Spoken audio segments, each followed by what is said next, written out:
वालेकुम दोस्तों, अॼु अपडेट तव्हांखे ॾींदासीं पंहिंजावे ड्रामे जी बहितरीन अपडेट। जी हाँ दोस्तों, पंहिंजावे ड्रामो तव्हां ॾिसी रहिया आहियो।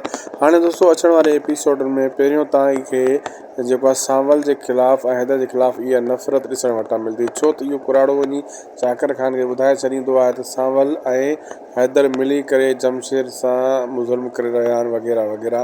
उहो अखियुनि सां ॾिठो आहे, छो त हैदर उनखे पकिड़े वेंदो आहे। अहिड़े हिसाब सां सांवल बि नज़र अची वेंदो आहे त उहो शक पइजी वेंदो आहे कुराड़े खे। ऐं अहिड़े हिसाब सां जेको आहे इहो चाकर ख़ान हाणे सांवल ऐं हैदर वारनि जे पोयों माण्हू पंहिंजो छॾंदो, उन्हनि खे वार्निंग ॾींदो त तव्हां बि अहिड़ा थी विया ऐं मुंहिंजे ॻोठ जो माहौल ख़राबु कयो था। अॻे मां तव्हांजो भलो सम्झंदुसि, पर तव्हां वाक़ई हेतिरा जेका क़तल थिया तव्हां बि इन में मुलविस आहियो।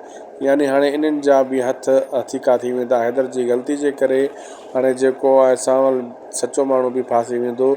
ऐं अचण वारे एपिसोडनि में इहे सीन तव्हांखे ॾिसण वटां मिलंदा। अगरि अपडेट सुठी लॻे महिरबानी करे उदासी टीवी यूट्यूब चैनल खे ज़रूरु सब्सक्राइब लाइक शेयर कंदा। अल्लाह हाफ़िज़। मिलंदासीं कंहिं ॿिए वीडियो में।